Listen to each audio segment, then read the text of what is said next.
Less than a month to go for the union budget, and the wish list is getting longer and longer. Today we've got the technology sector squarely in focus in detail. That's right, Sherry. Joining us is Pramod Bhasin, Vice Chairman of Genpact, who's here to talk about what he expects from Finance Minister Pranab Mukherjee in Budget 2012.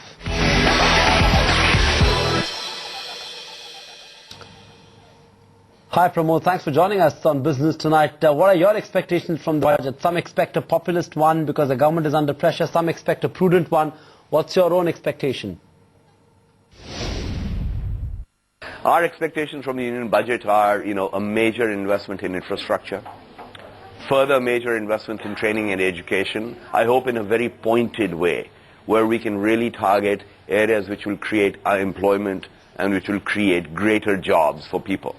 Along with that, I hope some of the long-pending budgets that have been, some of the long-pending, various initiatives that have been sitting in Parliament for so long get cleared. We urgently need them. We urgently need movement on direct sales tax. We urgently need movements on GST. We urgently need movement forward on making some of the bigger projects work faster. Having said that, one area of concern also that I worry about in this budget is what's going to happen to subsidies.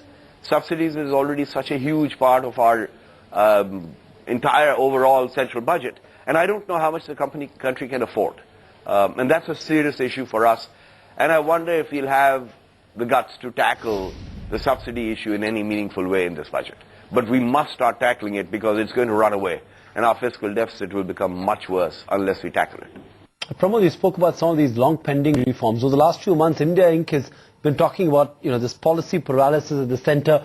We're now seeing some steps being taken by the government, specifically by PMO. What, in your mind, is the biggest reform that the government needs to introduce in the budget to fight this perception? The biggest reforms that we need through the budget process is on taxes. Now, I don't think that all of those are going to go through. All the reforms that we were expecting will actually happen. I just think the government and the opposition are not in a state where these sorts of things will get carried through. But these are vital for India. They can accelerate our growth. They can make life easier. They can make doing business in India much easier. So I think mainly on that side, I hope we can get a lot more clarity and simplification of the entire tax regime. Even if we can make some steps partially there, that would be a major move forward for us. I know everyone in India has been seeking reform, and we hope that today's move on the power sector in some way or the other kicks off a longer process ahead of the budget. But Pramod Bhasin, just specifically to your space, the STPI scheme is certainly going to come to an end this April. It's a big blow for the industry, or the companies seem to at the same time have been cushioned for a long time in their SEZs. What is your take on STPI, and which way should we see it swing? Well, I think it has already been I wouldn't call it a blow, it's already added to the cost of doing business here. For instance, companies like Genpact, our tax rates are now well above the mid-20s. As we move into more SEZs, that gets alleviated somewhat, but there's a large chunk of business that we all do, which used to be in STPI.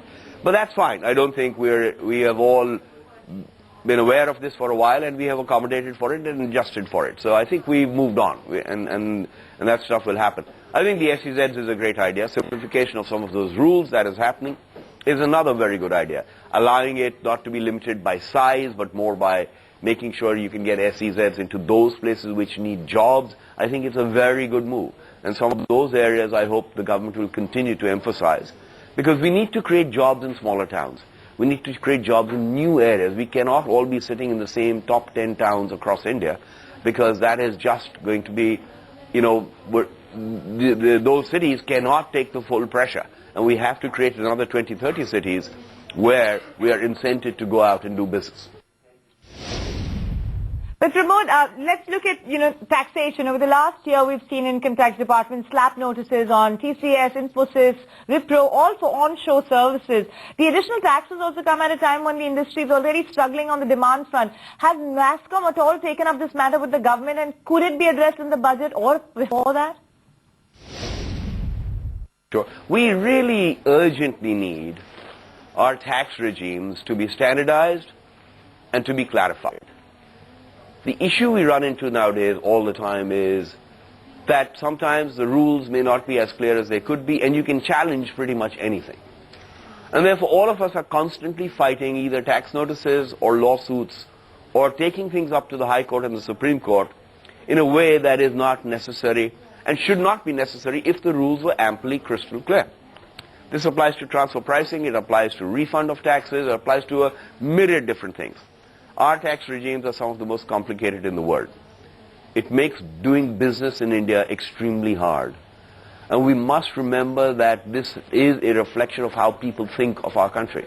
Not just for ourselves, but for foreign investment and all the other things that go with it. So absolutely. I wish we would standardize and clarify these rules so that all of us know exactly how to follow them, what is acceptable and what is not, rather than the arbitrariness perhaps that sometimes creeps into it and which causes an enormous amount of distress and pain to individual companies. It is a huge cost of doing business here. Pramod Bhasin, it's always a pleasure chatting with you, but that's Pramod's take on the budget and what to expect from Pranab Mukherjee. Time for a short break here on Business Tonight, but when we come back, a special interview with the founder of 6